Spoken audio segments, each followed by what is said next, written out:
얼마 전에 예능 프로그램 하면 웃고 떠드는 프로그램 아닙니까? 근데 갑자기 그 웃고 떠드는 프로그램에서 심각한 이야기가 나오는 것을 들었습니다.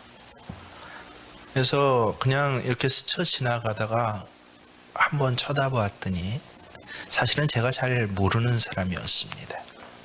근데 그 다음에 공부해서 이 사람에 대해서 좀 잘 알게 되었습니다. 이 사람은 박진영이라는 가수입니다. 여러분, 박진영이라는 가수 들어보셨죠? 기획사의 사장이기도 합니다. 그저 그런 기획사가 아니라 2019년 7월 주식시장 시가총액에 올라온 액수를 찾아봤더니 1,300억 원에 달하는, 우리나라 3손가락 안에 또 세계에서 7손가락 안에 드는 기획사, 연예계약사의 오너입니다.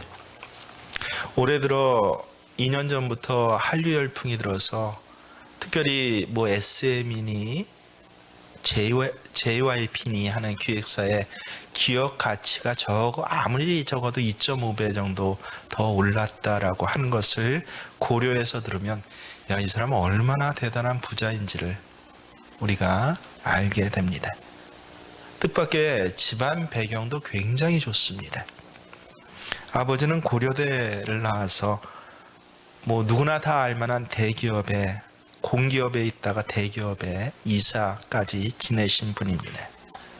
어머니는 서울교대 1회 졸업생으로 교육 분야의 전문가로 활동하다가 은퇴한 분입니다.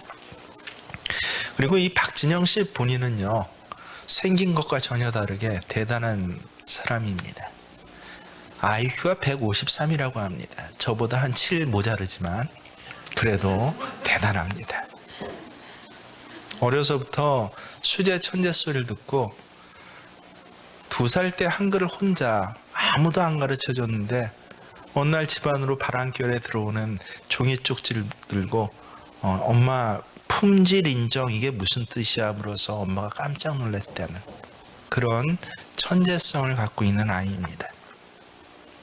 초등학교 1학년 때 아버지 직장이 해외로 발령이 나면서 미국으로 온 가족이 2년 정도 생활을 가서 하게 되었는데 이때부터 끼에 눈이 떴다는 거예요. 특별히 춤의 재능을 보여서 세상에 그 지역사회에서 하는 흑인들의 이 댄스 배틀 대회에 나갔다고 합니다. 근데 1등을 했대요. 춤 배운 지 6개월 만에. 흑인들하고 댄스 배틀 해갖고 1등을 했다? 상상이 안 가는 내용 아닙니까? 공부면 공부, 노래면 노래, 춤이면 춤, 못하는 것이 없습니다. 연세대 재학 중이던 그때 가수가 되겠다고 이 소속사 저 소속사 찾아다니면서 자신이 작곡한 노래를 들려줬지만 번번이 퇴짜를 맞았다고 합니다.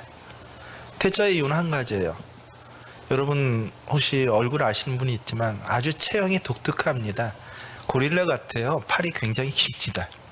거기다 외모가 당시 한국 사회의 일반적인 평균 외모로는 아주 독특한 외모입니다.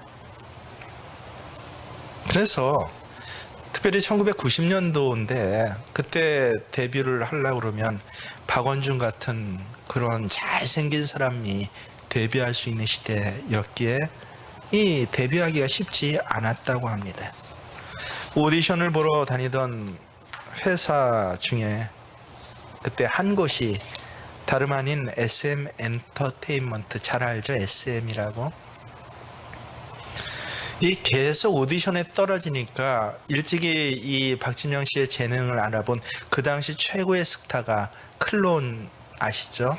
클론의 구준엽 씨가 이 박진영 씨를 아껴갖고 직접 손을 붙잡고 이 SM의 이수만 사장한테 가서 오디션을 보게 했다는 것입니다. 근데 그렇게 했는데도 떨어졌대요. 이때 일화가 굉장히 유명한데 이 이수만 사장이 퇴짜를 놓으면서 그러면서 박진영 실력 자체는 굉장히 안타까웠는지 조용히 한마디 했다고 합니다. 예, 진영아. 그래서 왜요? 했더니 너 곡만 팔지 않을래? 그 말에 울컥해갖고 안 팔아요! 라고 소리 지르고 나갔다는 것이에요. 여하간 그럼에도 불구하고 이후에 가수로 데뷔했고, 데뷔하자마자 연인을 최고의 히트를 치고 한국을 대표하는 가수의 자리에까지 오르게 됩니다. 여러분, 서태지와 아이들이라는 전설을 아시죠? 그 서태지 아이들을 활동하고 있는 때 우리나라 앨범 1위 순위를 한 4주간인가 서태지 아이들을 제치고 차지했다고 하니, 죄송하게도 저는 저 사람을 한 번도 사실 못 봤습니다. 무슨 노래 부르는지도 모르는데 서태지 아이들은 압니다. 군에 갔을 때 조교들이 다 그 노래를 불러 제꼈거든요. 그래서 아는데, 야, 그 사람도 이겼다라고 하니 정말 대단한 사람 아닙니까? 이후에는 이 자기를 늘 퇴짜냈던 그런 기획사들에 대해서 아마 제 생각에는 감정이 있었던 것 같아요. 본인이 직접 기획사를 차리고 JYP라고 명하게 됩니다. 얼마나 또 이 프로듀싱에 대단한 또 능력을 가졌는지, 가수임에도 불구하고 애들을 키워내기 시작하는데, 여러분, 원더걸스라는 아주 탁월한, 그 당시에 이른바 아이돌이라는 그 명칭들을 공식화했던 그룹들을 만들어서 이끌 뿐만 아니라 이후로 이름 대면 알만한, 근데 제가 잘 몰라서 못 되는 그런 아이돌 그룹의 본산지가 되게 됩니다. 그리고 지금에 와서는 일본과 그리고 어디입니까? 헐리우드까지 이 기획사가 진출해서 세계적으로 인정받는, 그래서 이 세계 다른 기획사하고 조인을 해서 야, 우리 거 같이 프로듀싱 좀 해달라라고 할 정도의 그런 7위 안에 드는 기획사다라고 이야기를 하더라고요. 그런 기획사의 오너가 된 사람입니다. 인품도 굉장히 괜찮은 것 같아요. 주변의 동료들에게 존경받는다고 하네요. 자기 기획사에서 키워낸 아이들에게 굉장히 존경받는, 그래서 무슨 무슨 씨나 이번 기획사 하나 나가 떨어졌죠. 3대 기획사 중에 하나가 그 밑으로.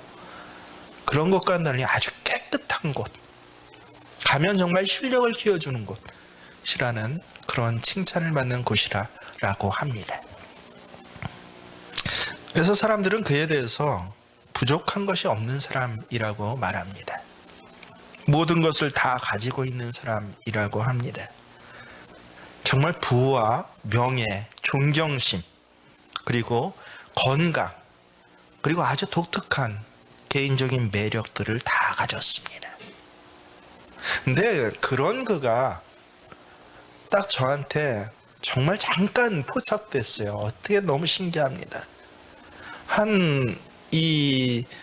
요새 유명한 프로그램이죠. 이재석 씨가 진행하는 프로그램에 잠깐 나와서 잠깐 얘기하는데 이런 말을 하더군요. 여러분 한번 보십시오.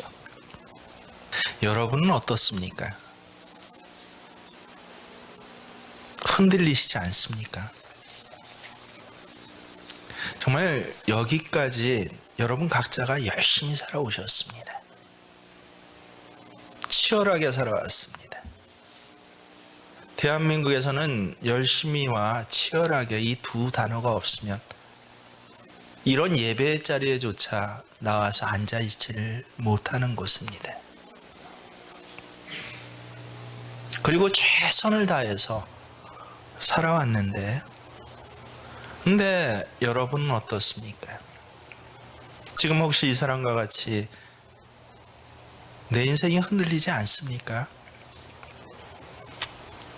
인생이란 것이 이것이 다는 아닐 텐데 라고. 난 정말 무엇을 위해서 살고 있는 거지?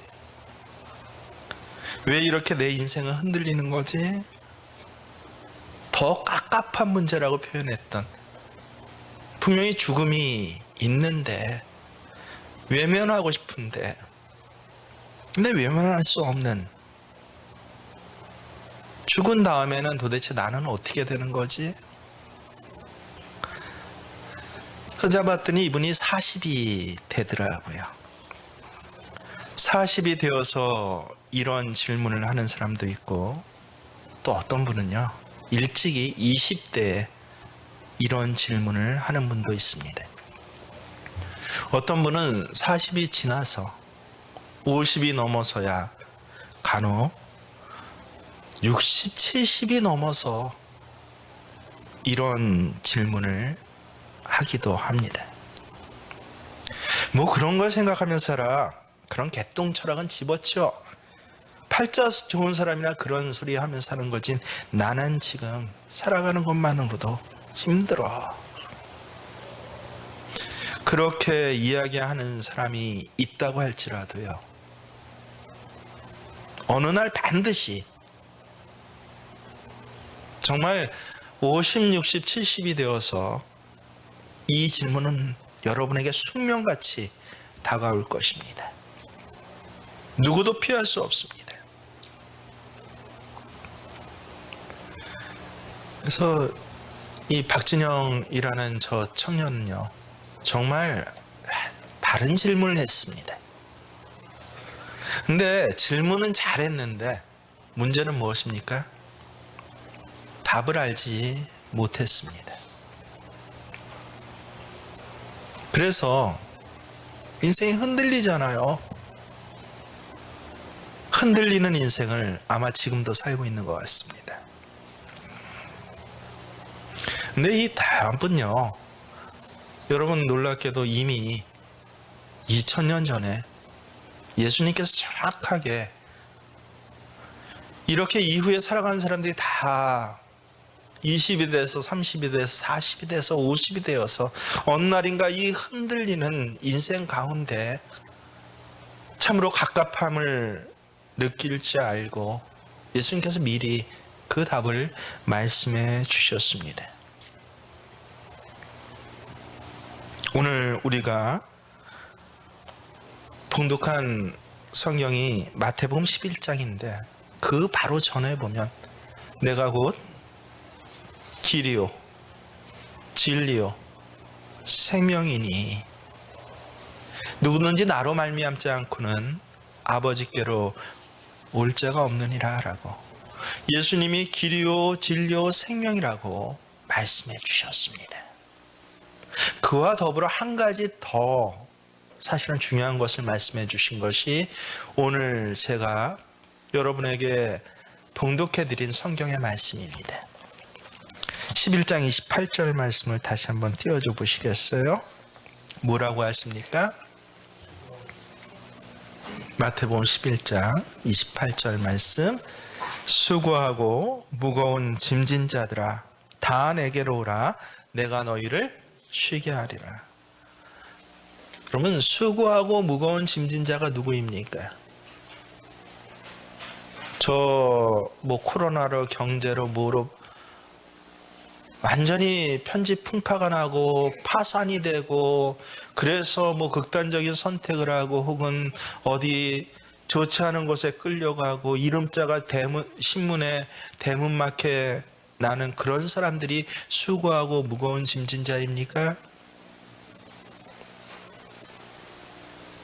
여러분 솔직하게 인정하면 그게 바로 나 아닙니까?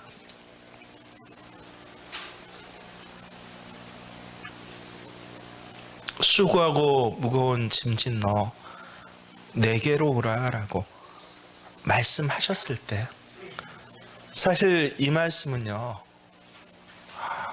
나를 부르신 말씀이구나 라고 그렇게 고백할 수밖에 없게 됩니다. 사람은 아무리 부유하고 아무리 높은 지위를 가졌다 할지라도 결국은 그것으로 행복을 누릴 수 없습니다.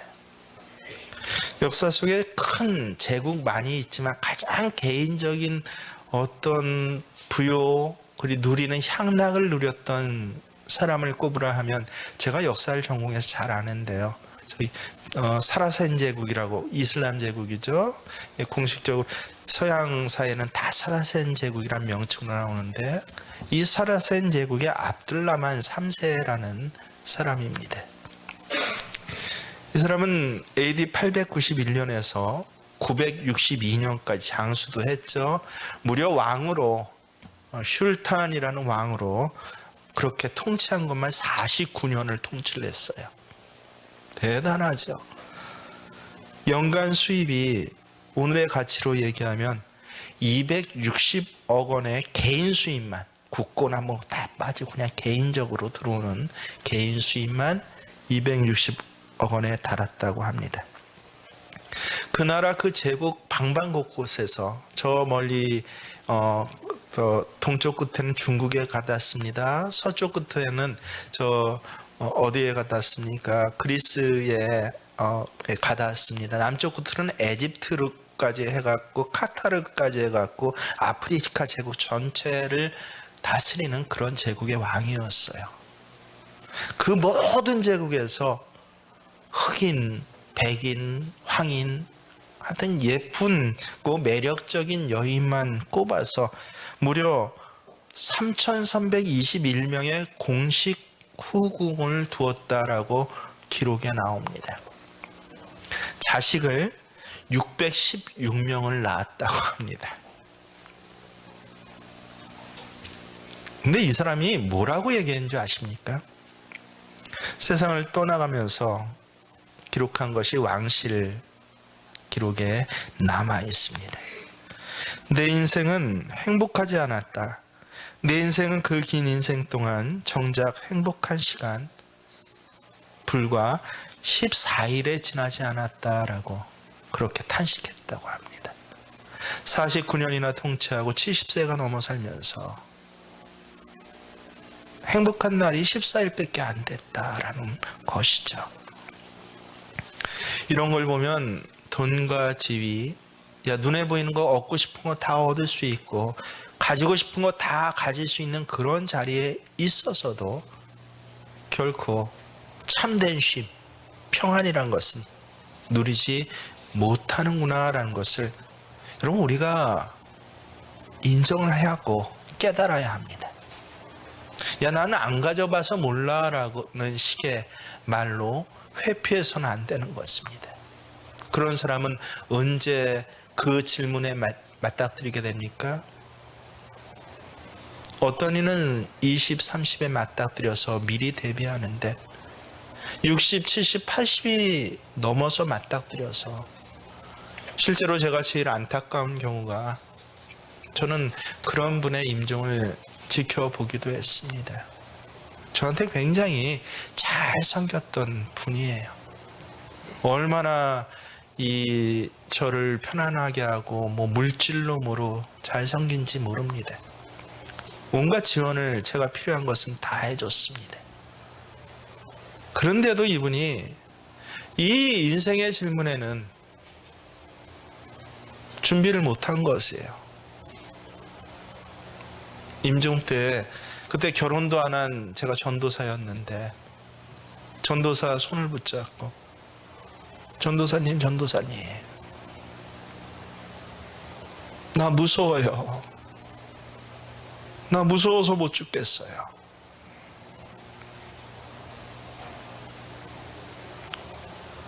그러더니 눈도 못 감고 돌아가시는 그 분을 제가 직접 눈을 감겨드려야 했습니다. 그런 분이 한 두 분 더 계셨어요, 이후에. 공통점이 무엇입니까? 그런 개똥 철학은 집어치워. 먹고 살만한 사람이나 그런 얘기를 하는 거야 라고 생각하며 매일매일을 치열하게 살아왔던 분들이에요. 그런 분들에게도 어떻습니까? 이 질문은 반드시 숙명과 같이, 마치 내 그림자와 같이 다가온다라고 하는 것입니다. 오늘 이 자리에 있는 우리 교인들, 그리고 처음 오신 분들도 이 짐이 있지 않습니까? 나만 아는 수고하고 무거운 짐들이요. 자녀 때문에, 배우자 때문에, 직장과 사업장 때문에, 기필코 찾아온 질병의 문제 때문에, 코로나 여파로 인한 경제의 물질의 문제 때문에, 그래서 참 수고하고 무거운 짐이 여러분에게 부닥쳐 오지 않습니까? 그런 분들 오늘 정말 잘 오신 겁니다. 까딱 잘못했으면 또 그런 한 분이 될 뻔했어요. 그런 개똥 철학은 집어치워 나는 몰라라고 하다가 저 아닌 어떤 다른 분이겠죠. 나 무서워요. 두려워요. 나 준비가 안 됐어요. 라고. 그렇게 부들부들 떨 날이 다가올 것인데 더 문제는 무엇입니까? 그때는 아무 소용이 없다는 것이에요. 그때 내가 자랑했던 무엇도, 나를 아꼈던 남편도, 내가 긍지로 여기고 있는 저 뒤에 숨겨놓은 가득 찬 통장 하나도, 내 자부심인 내 자식들도, 어느 누구도 이 죽음의 문제, 그리고 죽음 이후의 문제를 해결해 줄 수 없다라고 하는 것입니다. 이 압둘라만도, 황제도, 술탄도 14일밖에 쉼이 없었다고 하지 않습니까? 근데 오늘 나오신 여러분에겐 예수님께서 초청해 주세요. 내가 너희를 쉬게 하리라. 너희에게 평안을 주리라 라고 그렇게 말씀해 주는 것입니다. 예수님께서 이 평안과 쉼을 줄 때는요, 제 목회적 경험상 또 많은 사람들이 간증이라는 형태의 고백으로 예수님 나를 이렇게 도와주셨어요 하는 걸 들어보면요, 두 가지 방법으로 주십니다. 첫 번째는 짐 자체를 거두어 주시는 것이에요. 실제 저는 제 눈앞에서 의사가 다 포기했던, 그래서 수술조차 안 해주겠다는 급성 전이 된 이 암 환자를, 그것도 남편이 꽤나 높은 직급에 있었어요. 젊은이인데 외국 가서 공부하고 와서 사무관을 곧장 달았는데 과천에 행정사무관을 곧장 달아갔고, 그래서 과천에 있는 이 몇 개 큰 병원, 연관된 유관병원하고 관계돼서 지원을 하고 감사를 하는 자리에 있었어요. 남편이 거의 협박성으로 내 아내 수술 안 해주면 내가 할 수 있는 모든 것으로 당신들을 괴롭게 하겠습니다라고 협박해서 의사가 어쩔 수 없이 각서 주고 써서 그 각서에 그렇게 썼다고 하더라고요. 들어봤더니 기가 막힙니다. 만약 열어봐갖고 이 암이 여기 기관지 어디 부분까지 전이가 됐으면 그냥 닫겠습니다 라고 하는 조건으로 수술을 했는데, 놀랍게도 의사들이 나중에 깜짝 놀래요. 우리도 어떻게 된 이유인지 모르겠습니다. 다 낫습니다라고요. 그런 분들을 직접 눈으로 보기도 하고 섬기기도 합니다. 그래서 문제 자체를 없애주는 경우는 참 많이 봅니다. 갑자기 돕는 사람을 보내주셔서 그 꽁꽁 막혔던 문제를 해결해 주시기도 하고요. 갑자기 하나님께서 없던 길이, 방법이 열려지게 하시고 법이 갑자기 바뀌어서, 여러분 그거 아십니까? 저 학습관 개관할 때 법적으로 안 됐었어요. 위반이고 온갖 강원도 교육청과 이 화천교육청에서 협박을 다 받았습니다. 신고하겠다고, 고발하겠다고. 근데 갑자기 대통령이 바뀌면서 딱 개관하기 몇 개월 전에 법이 바뀌었어요. 개관해도 되는 걸로. 신기하죠? 그래서 개관되었습니다. 방법들이 생기기도 하는, 이런 방식으로 예수님 도와주시기도 하는구나. 근데 또 하나 더 귀한 건 뭔지 아세요? 그 어려움, 그 고난, 그 힘든 것, 그 수고를 이겨낼 수 있는 힘을 주셔서, 그래서 들어서 제거해 주시는 게 아니라 아예 뚫고 나가서 이겨내게 하시는 힘을 주시기도 합니다. 이 두 가지 방법으로 우리 수고하고 무거운 짐들을 예수님께서 그렇게 이겨내며 힘을 얻게 하시는 것이 예수님이시고, 오늘 말씀하신 이 말씀 그대로요, 기독교 2000년 역사를, 그래서 참된 쉼을 얻을 수 없는 인생들에게, 뭐 대단한 인생들이 아니라 저나 여러분 같은 인생들에게 그러한 쉼을 허락해 주셨습니다.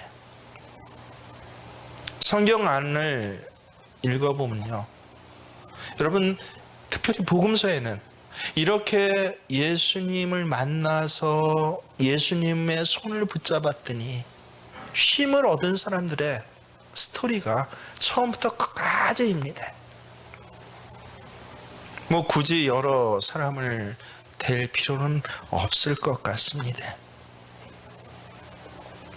큰 소의 왕따를 당하고 있던 삭개오 같은 사람을, 야 삭개오야 라고 먼저 불러주시고 내려오게 하셔서, 그래서 오히려 이 소외감을 벗어내고, 그래서 그가 예수님을 영접하고 이후에 다른 삶을 살게 하시는, 그 이름, 삭개오라는 이름이 거룩이라는 이름이거든요. 정말 깨끗하고 거룩하게, 이전에는 남의 거 갈취하는 이른바 로마 앞잡이 세무공무원으로 살았는데, 이후로는 아니요, 내가 혹시 남에게 손해 끼친 게 있다면 4배나 더 갚겠습니다 라고 하면서 남에게 베풀어주는 참 복된 삶으로 인생의 방향이 전환되는 그런 사람이 있습니다. 오직 힘들었으면 여러 그 유대 거룩한 이 하나님의 법이 다스린 나라에서 창녀의 일로 먹고 살다가 마침내 걸려서 끌려 나온 그 여인, 유대법으로는 다 돌로 쳐서 죽여야 하는데, 그래도 아무 소리 못 하는데, 그런데 바로 그 현장에서 누구든 죄 없는 자가 돌로 치라라고 말씀하시고 편들어 주셔서 어느 하나 그 여인에게 손대지 못하게 하시고, 너도 하나님의 딸이야.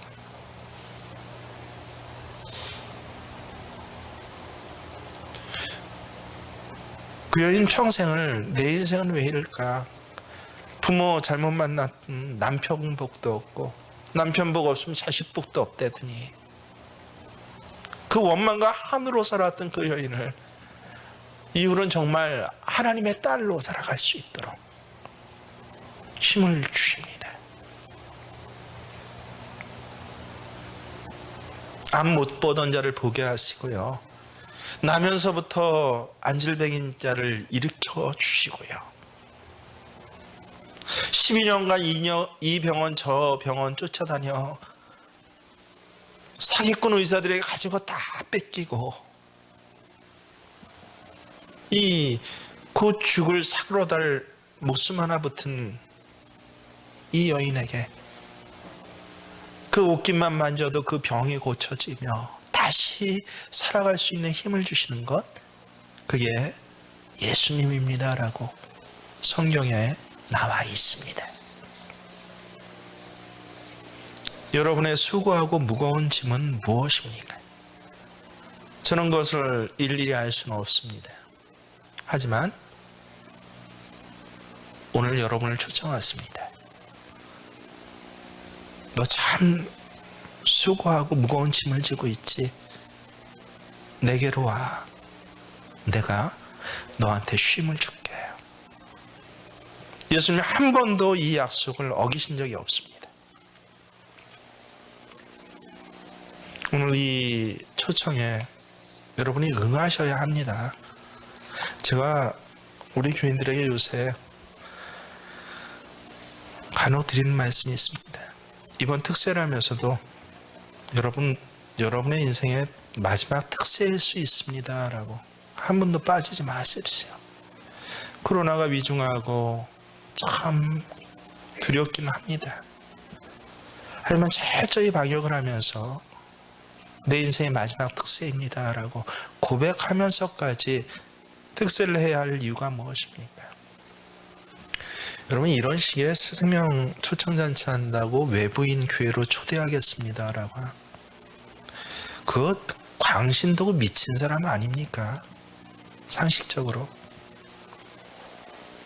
근데 내 인생의 마지막 초대일 수도 있습니다. 그 심정으로 여러분 한 영혼을 그렇게 섬기십시오. 우리 교인들 다 갖고 있는 카드가 있죠. 뭐 새로운 분들을 위해서 들려드리는 게 아니라 우리 자신을 위해서 말씀드린 것입니다. 카드를 한번 들어보십시오. 눈앞에 냅니다. 매주 인사하는 우리 카드를 VIP 카드입니다. 함께 다 드십시오. 우리 교인 아닌 분들은 없는 게 당연합니다. 당황하지 마시고 교인들은 다 드십시오. 자, 우리 함께 외칩니다. 시작. 나의 VIP 이름은 김경식, 정갑철, 방승일입니다. 나의 기도짝의 VIP 이름은 김명씨, 윤영미, 김연자입니다.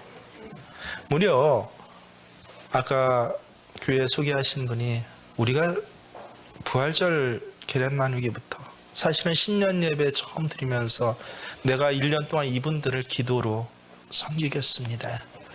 이분들을 위해서 아침과 저녁으로 기도하겠습니다. 우리 하나님 앞에 약속합니다. 그래서 1년 동안 이분들을 섬겨오지 않았습니까? 근데 이게 마지막 섬김이 될 수도 있는 그런 위기를 우리가 살아가고 있습니다.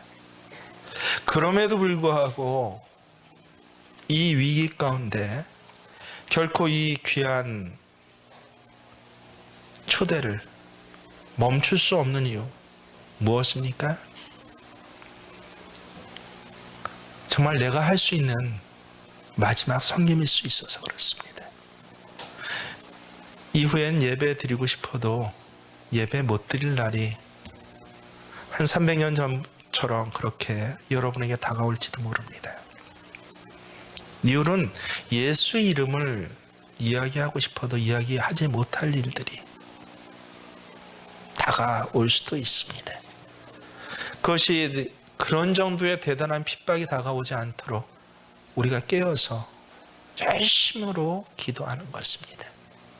그래서 우리가 여러분 오늘 초청도 마지막 날일 수 있어요. 그런 생각을 하고 기도하다 보니까 제가 뭐 저런 TV 전혀 드라마나 좋아하는 사람 아닌데 그런 것만 지나가다 보이는데, 여러분 혹시 이 중견 탤런트 박원숙 씨라고 아십니까? 그분이 요새 무슨 이 같이 삽시다라는 프로그램을 진행하면서 굉장히 전 국민에게 호감을 얻고 있는 것 같습니다. 그분이 이런 얘기를 하는 게 잠깐 제 눈에 포착이 됐습니다. 한번 들어보실까요? 뭐라고 하는지요? 여러분 앞뒤 자르고 시간상 조금만 보여서 자세히 뭐 이해 언뜻 못하시는 분이 있을 수도 있는데, 제가 저분을 유심히 본 것은 뭐 저도 어렸을 땐 TV 많이 봤거든요. 대학 오기 전까지는 TV 많이 봐서 TV에서 간간히 저 박원숙 씨가 보였는데 연기를 맛깔나게 잘하긴 했지만 결코 어떤 덕이 있다든지 주연급으로 뭐 포용력이 있다든지 그런 분은 아니었던 것으로 저는 기억합니다. 그러고 나서 한참 흐른 후에 요새 저분을 딱 봤더니 완전히 언니로 나오더라고요. 같은 동료 연예인 후배들, 어려움 당하고 힘든 사람들 자기가 있는 것으로 집까지 초대해서 뭐 방송 프로그램 콘티 자체가 그렇다라고 할지라도 근데 간간히 저분의 얘기하고 행하는 행동을 보면 정말 언니처럼 돌봐주더라고요.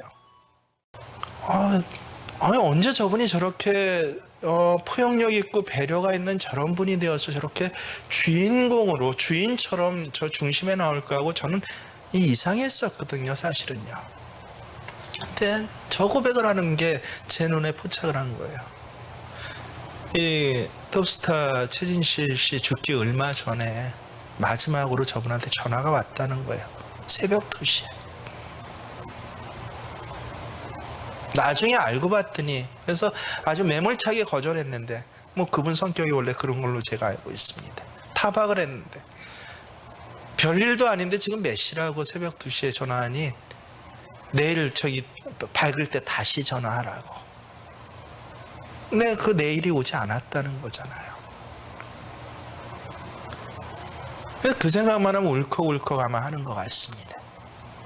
야, 내가 그때 그 시간에 아마 나한테 뭔가 얘기를 하고 싶어서 그랬을 텐데, 그때 받아줬으면. 그 생각으로 저분이 저렇게 매사에 이해하고 섬기는 사람으로 그렇게 변하지 않았나 싶습니다. 참 훌륭한 분이죠. 근데 더 훌륭할 뻔했죠. 그날 새벽 2시에 누군가에게 대화가 하고 싶어서 정말 참지를 못해서 이 사람 저 사람 전화 갈 만한 사람도 없고 해서 그때 같이 뭐 엄마 딸 그런 역할을 하고 있었던 것 같아요. 드라마상에서. 그 새벽 2시에라도 걸려온 그 전화를 그때 좀 받아줬으면, 그 이후에 불행한 사건들이 안 일어나지 않았을까. 본인도 그러잖아요. 그때 좀 받아줬으면. 누구든지 그때가 마지막 기회였다는 것을 알지 못해요, 우리는요. 여러분이 특세할 마지막 기회가 그때였다, 오늘이었다는 걸 여러분 알지 못해요. 내가 정말 하나님 앞에 마스크는 쓰고 있지만 목젖이 보이도록 찬양하는 것이, 함께 교우들과 이 성전에서 예배드리는 것이 그날이 마지막이었다는 것을 여러분은 알지 못합니다. 방역 단계가 3단계로 높여져서 뭐 교회를 문을 닫아라 할 수도 있고요. 여러분 이 자리에서 나가다가 혹 어떤 불행한 일을, 예비된 일을 만날 수도 있고요. 언제입니까? 그래서 바로 오늘입니다. 오늘 교회 처음 오신 분들도 다시는 여러분에게 이런 초대를 할 사람이 없을 수도 있습니다. 언제입니까? 바로 오늘입니다. 오늘 예수님께서 말씀하십니다.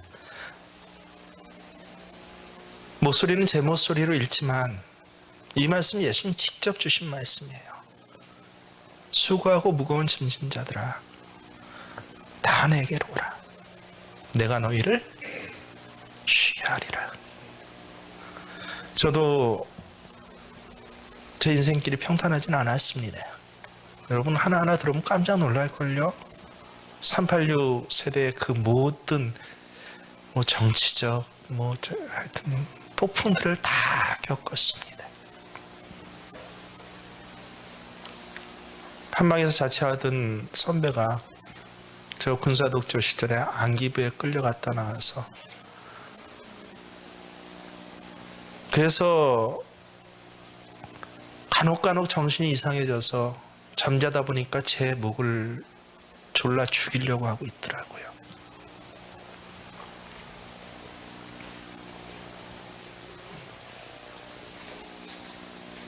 그것뿐입니까? 근데 그때마다 다른 사람 얘기할 필요 없습니다. 저 예수님께서 저와 함께 해주셨습니다. 제가 오늘 이 자리까지 그 숱하고 많은 일들 가운데서도 여러분 평안하십시오라고, 샬롬이라고 인사할 수 있는 것은 그 예수님이 나와 함께 하셨기 때문입니다. 제가 참 좋아하는 영시가 있습니다. 뭐 버전으로 여러 버전 나와 있는데 제가 갖고 있는, 제가 직접 번역한 초기 영시 버전을 번역한 것 한번 들어보세요. 어느 날 밤 꿈을 꾸었네. 주와 함께 바닷가를 거니는 꿈을. 하늘을 가로질러 빛이 임한 그 바닷가 모래 위에 두 개의 발자국을 보았네. 하나는 내 것, 또 하나는 주님의 것. 거기서 내 인생에 지나온 장면들을 보았네. 마지막 내 발자국이 멈춰진 곳에서 내 삶에 지나온 길을 돌이켜 보았을 때, 자주 내 삶의 길에 간혹 하나의 발자국만 보았네. 그때는 내 인생이 가장 비참하고 슬픈 때였지.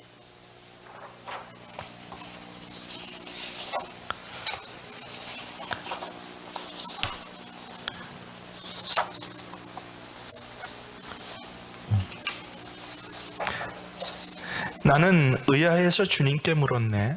주님, 제가 당신을 따르기로 했을 때 저와 항상 함께 있다고 약속하셨죠? 그러나 보십시오.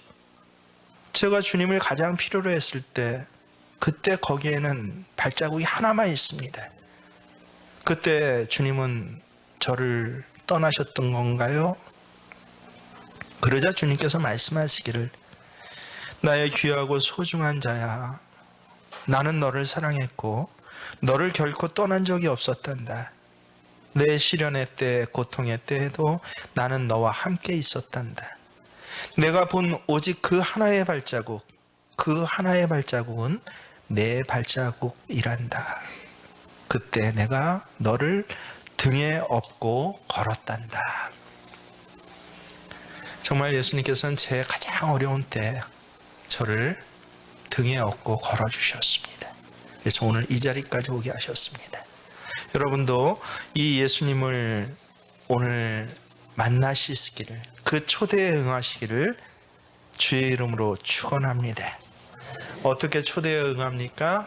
간단합니다. 가슴에 한번 손을 얹어 보십시오. 눈을 감으시고 하나님 앞에 정직하게, 뭐 다른 사람 눈치 볼 필요 없습니다. 내가 1대1로 섭니다. 지금 내 눈에 보이지 않지만 목사님 말씀 드리니까 예수님이 내 앞에 계시는군요 라고. 내 앞에 계시는 예수님, 내가 주를 초대합니다 라고, 주님 앞에 나아갑니다 라고 우리가 고백만 하면 예수님께서 놀랍게도 내게 쉼을 주겠다라고 하셨습니다. 여러분, 진실하게, 아무도 모르지만 또 마스크까지 썼으니까 예수님 초대에 응하고 싶은 분은 이제 가슴에 손을 얹으시고 이렇게 저와 함께 작은 소리를 내서 고백했습니다. 사랑하는 하나님 아버지, 오늘 예수 알게 해주심을 감사합니다. 예수님 이야기가 믿어지게 해주신 것 감사합니다. 손을 얹어서 예수님 나 잡아주세요라고 용기를 내어서 표현하게 하신 것도 감사합니다. 이제 잘 모르지만 나의 주인이 되셔서 나와 함께하여 주시옵소서. 이렇게 고백한 분들을 위해서 제가 축복 기도합니다. 하나님 아버지, 참으로 감사드립니다. 정말 수고하고 무거운 짐을 지고 왔습니다. 이 짐을 언제까지 져야 할지 모르고 그저 열심히 치열하게 살아오다 보니 가슴엔 많은 상처가 있습니다. 이 상처가 나를 때로는 악하게도 하고 못 참게도 하고 원망하고 불평하는 사람으로 만들었습니다. 세상은 적응할수록 더 나를 그런 사람으로 만들어 갑니다. 오늘 이렇게 귀하게 고백하며 세상이 주인이 아니라 예수님이 내 주인 되어주세요라고 고백한 심령을 주께서는 분명히 아시온데, 주님 저들을 찾아가 주시고 저들의 인생의 주인 되어 주시옵소서. 성전 마당 뜰을 밟는 것만으로도 복이 있다고 하셨지만, 성전 마당 뜰을 밟고 나서 예수님 필요합니다라고, 하나님 도와주세요라고 입술을 벌려 고백한 모든 분들에게는 하나님 복을 넘어서 하나님 함께 하시고 동행하시는 그 큰 은혜를 이후로 허락하여 주시옵소서. 감사를 드리며 예수님의 이름으로 기도드립니다. 아멘. 우리 함께